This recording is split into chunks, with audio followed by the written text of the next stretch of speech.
지금 현재 부자가 되려고 뭔가 하려는 분들께 드리는 영상입니다. 자녀들한테 이번 시험 100점 맞으면 장난감 사줄게 란다고 해볼게요.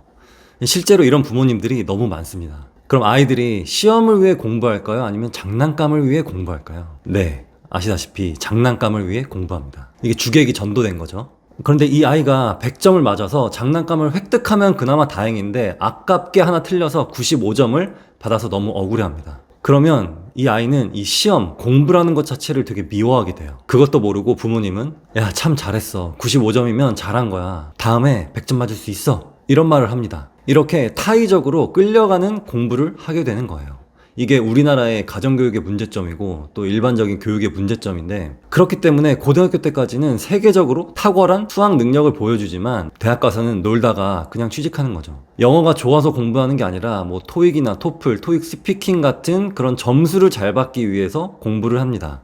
대학교 다니다가 또 휴학을 하죠. 근데 왜 하죠? 너무 좋아하는 공부가 있어서 그 학문을 한번 파보고 싶어서, 아니면은 어떤 일이 있는데 그게 너무 재밌어서 이것이 내 미래를 걸어볼 만한 일이어서 휴학을 하시나요? 네, 아닐 겁니다. 네, 대부분 영어 점수를 위해 어학연수를 간다든지 스펙을 쌓기 위해 뭐 봉사활동, 이런저런 활동, 자격증 이런 것들을 위해서 하게 되는데요. 이것이 다 수동적으로 끌려간다는 겁니다. 그래서 어찌저찌 뭐 취업을 하고 나서 회사를 좀 다니다가 과거 초등학교, 중학교, 고등학교, 대학교 이 시간들을 되돌아보니까 내가 이걸 위해 이 긴 시간 동안 학교를 다녔나 하면서 스스로 할 수 없는 게 하나도 없는 어린아이와도 별 다를 바 없는 자신을 발견합니다. 이건 저희 이야기이기도 하고 일부 여러분들의 이야기이기도 합니다. 지금 현재 학교를 다니고 있는 고등학생들과 대학생들의 이야기이기도 합니다. 직장인이면 어른이라고 생각하지만 사실은 고등학교 졸업하면 어른이에요.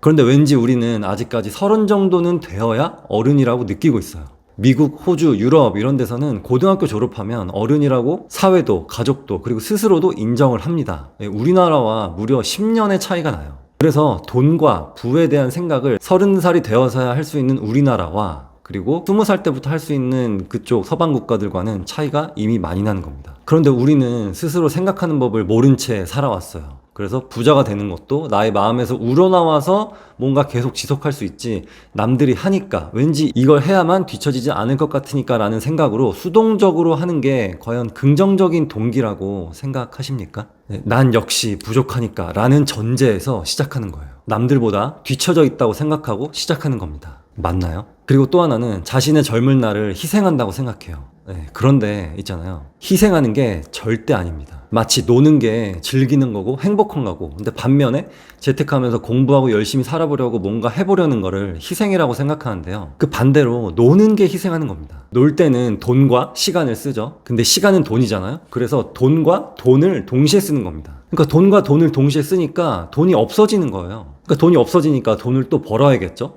이러니까 이 굴레에서 벗어날 수 없는 게 바로 희생입니다. 그런데 이런 분들의 대부분의 특징이 뭐냐면 돈을 방법이 직장 하나뿐이에요.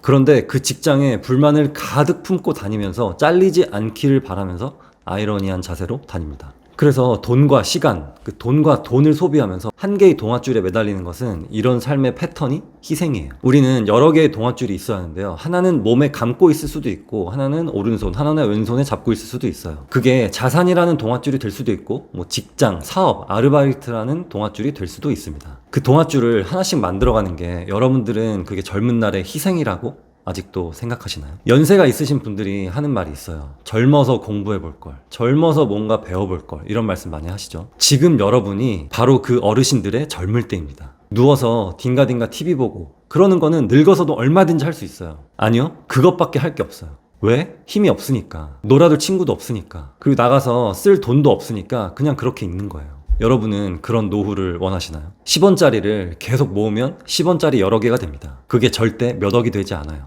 그래프로 보자면 Y는 10분의 1X 그래프입니다. 기울기가 굉장히 낮아요. 하지만 나에게 하는 투자, 운동, 독서, 공부 같은 거는 그래프가 계단식 그래프입니다. 운동을 하루 동안 엄청 열심히 했다고 해서 변화는 없어요. 근데 한 달 동안 쭉 하고 어느 날 거울을 보니까 군살이 좀 빠져있고 볼살이 좀 빠져있고 근육도 좀 붙었네 이런 걸 느끼는 겁니다. 책도 처음에 읽을 때는 이게 무슨 소리 하면서 읽다가 다른 책들도 계속 읽어나가다 보면은 이게 거기서 거기네? 이런 걸 느낄 거예요. 이런 걸 느낀다는 것은 한 단계 성장했다는 것을 의미합니다. 몇 천으로 몇 억 벌었다 이런 영상 보지 마세요. 진실인지 아닌지도 모르는 그런 영웅담에 본인만 괴로워집니다. 그런 거 볼 바에 차라리 조성진 씨의 쇼팽 피아노 연주를 보세요. 그거를 자세히 보시면 와 진짜 멋있다. 저렇게 치려고 얼마나 연습을 했을까. 나도 뭔가 하고 싶어진다. 이런 기분이 들 겁니다. 무슨 뜻이냐면 우리가 돈을 벌고 부자가 되기 위해서 지금 노력을 하고 있긴 한데 이럴 때는 오히려 다른 분야의 사람들을 보는 게 더 동기부여가 될 수도 있어요. 김연아 선수나 이상화 선수의 스케이팅 아니면 유도 선수들이 막 훈련하는 거 그런 거 보시면은 자신의 나약해진 또는 자기 도취된 나에게 긍정적인 에너지를 줄 수 있어요. 요즘 혼란스럽고 복잡하고 어지러우시죠? 하지만 여러분 앞에 튼튼하고 촘촘한 모기장이 있다고 생각하세요. 그런 잡스러운 벌레들을 다 걸러낼 수 있는 모기장.